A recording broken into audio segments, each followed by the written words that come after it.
इस विश्वास के दरबार उपस्थित होते हैं। अपने जीवन को रोगों दोषों दुखों समस्याओं से मुक्ति पाने हेतु दरबार में अर्जी लगाते हैं, जिससे आपका उद्धार होता है, कल्याण होता है। यह पंचवाली माता जी का कल्याण है। आप भगत का कल्याण होता है, उद्धार होता है। आप किसी प्रकार से कोई भी रोग दोष दुख समस्या हो, उन दुखों समस्याओं से मुक्ति मिलता है। कहा जाता है जगदम्बा को भाव प्यारे हैं।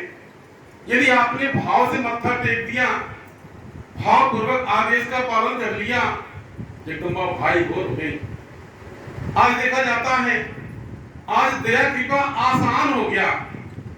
लगभग 45 वर्षों से जगदम्बा मेरे मानव शरीर पर जगदम्बा का आना जाना। 2003 के पहले तक मुझे कोई नहीं जानता था। यानी जगदम्बा महामाया सभी भक्तों का भक्ति का परीक्षण लेती थी। दरबार के परिवार के जगदम्बा ने भक्ति का घोर परीक्षण लिया। इतना आसान नहीं था, तो आसान हो गया। आज कृपा दया पाना आसान हो गया, कल्याण पाना आसान हो गया। आज के 25 वर्ष पहले इतना आसान नहीं था। जगदम्बा भक्त का घोर परीक्षण लेती थी, त्याग तपस्या का भक्ति का। और जब घोर परीक्षण से जो पास हो जाता था, त्याग तपस्या भक्ति से जो पास कर लेता, उसका जगदम्बा कल्याण करती थी। 45 वर्ष की पूर्व जब जगदम्बा ने मेरे मानव शरीर को स्पर्श किया था, जगदम्बा ने कहा था, मैं जन कल्याण के लिए आई हूँ, मैं धरा पर अवतरित हूँ, धर्म की रक्षा हेतु, जन कल्याण हेतु मेरी रचना विचित्र है। मैं रचनहार हूँ, मैं स्वयं रचना रचने के लिए धरती पर अवतरित हो रही हूँ। मेरी रचना तुम सबके विचार से, मन बुद्धि से परे है। ऐसा ही हुआ। लगभग 20-25 वर्षों तक मेरे और भैया जी के मानव शरीर को, दरबार के परिवार को त्याग किया, तपस्या और भक्ति का परीक्षण लिया, घोर परीक्षण लिया। कहा जाता है सभी अपने पर आए हो गए। जगदम्बा ने इतना घोर परीक्षण लिया। मेरे भैया को कितना पैदल यात्रा किया गया, कहां कहां नहीं जाया गया। नेपाल तक पैदल जाया गया, दूर दराज तक पैदल जाया गया। लेकिन पश्चात जगदम्बा महामाया 2003 में भंडारे का आदेश हुआ। उस भंडारे के यानी भक्ति भाव से प्रसन्न होकर के जगदम्बा ने दर्शन प्रदान किया। आज यही कारण माता जी मेरे ऊपर पटक चढ़ा करके नहीं आती, रोड पर नहीं आती। आपने देखा होगा किसी के ऊपर कोई देवी देवता आते हैं, पटकते झड़ते लौटते पड़ते हैं, लेकिन जगदम्बा मेरे मानव शरीर पर पटकती झड़ती नहीं है, रोड पर करती है। डायरेक्ट सिंहासन में विराजमान होती है जगदम्बा। डायरेक्ट से मुकुट छत्र सिंहासन पर धारण होकर के, त्रिशूल धारण करके आप भक्तों को दिव्य दर्शन प्रदान करती हैं। ये सहज हो गया, आसान हो गया। अब तो देखा जा रहा है, यानी मेरे और भैया जी के त्याग तपस्या से माता जी प्रसन्न हो गई। और आप भक्तों की जन कल्याण के लिए, यदि आप भक्तों के नियम से बाहर होता ना आपसे पार लग पाता। कहाँ नेपाल है, कहाँ त्रिवेणी है, कहाँ मतलब कहाँ का मेरे भैया पैदल दिन भर चला जाता था।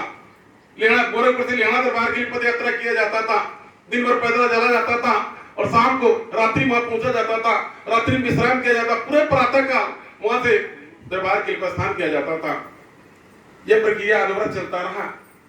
एक तपस्या जब जन कल्याण की बारी आई तो जगदम्बा ने यानी भक्ति का मार्ग आसान कर दिया, सहज कर दिया, आसान कर दिया। आज आप भक्तों को आदेश मिल गया, आप परिक्रमा कर लीजिए। 9, 11, 21, 51, 108 आप परिक्रमा कर तुरंत माता जी प्रसन्न हो जाएंगी। लेकिन आप उतना भाव से नहीं कर पाते, मेरा देखा जाता है आप उतना भाव से नहीं कर पाते। आप कुछ पूजा पाठ की सामग्री लेकर दरबार में अर्पण कर लीजिए, मत्था टेक दीजिए, जगदम्बा दयाल हो पाएंगी। उतना आपसे पार नहीं लगता।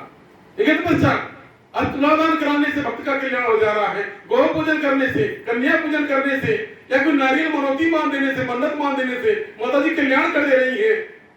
ये आज आसान हो गया आप भक्तों के लिए। सहजता से देखा जा रहा है, उतने आपसे पार नहीं लगता है। यानी सेवा से, सत्संग सुनने से माता जी प्रसन्न होती है। आप उतना तक 10 मिनट की सेवा आपको मतलब आपसे नहीं पाया जाता है। अब सेवा भाव से नहीं करता तो कल्याण कैसे होगा। बहुत से परिक्रमा नहीं करेंगे, माता जी का आदेश है। बहुत से परिक्रमा नहीं करेंगे, बहुत से पूजा पाठ नहीं करेंगे, बहुत से यहाँ के पूजा पाठ में सम्मिलित होंगे, कल्याण कैसे होगा। तो देखा जा रहा है आज उतने आप भक्तों से पार नहीं हो पा रहा। ये माता जी स्वयं व्यक्तिगत मेरे और भैया जी के मानव शरीर को प्रसन्न होकर के भक्ति से प्रसन्न तब दरबार में अवतरित हुई। दरबार बनाए, आज एक कारण बन गया, उसी माध्यम से कल्याण हो रहा है। यानी व्यक्तिगत रूप से जगदम्बा महामाया ने मेरे और भैया जी के मानव शरीर को चुना था। लेकिन तपस्या जगदम्बा ने घोर त्याग तपस्या किया, त्याग तपस्या लिया, आराधना विनती मेरे द्वारा किया गया, भैया जी द्वारा किया गया, और तब माता जी प्रसन्न हो गई। प्रसन्न होकर के पचड़ा में दरबार बना लिया। जो कठोर नियम था, जो माता जी का भक्ति का परीक्षण था, उसको सहज कर दिया, आसान कर दिया। अब उतने भारी नहीं लगता है। जैसे कहा गया 11, 21, 51, 108 परिक्रमा दरबार में आना अनिवार्य है।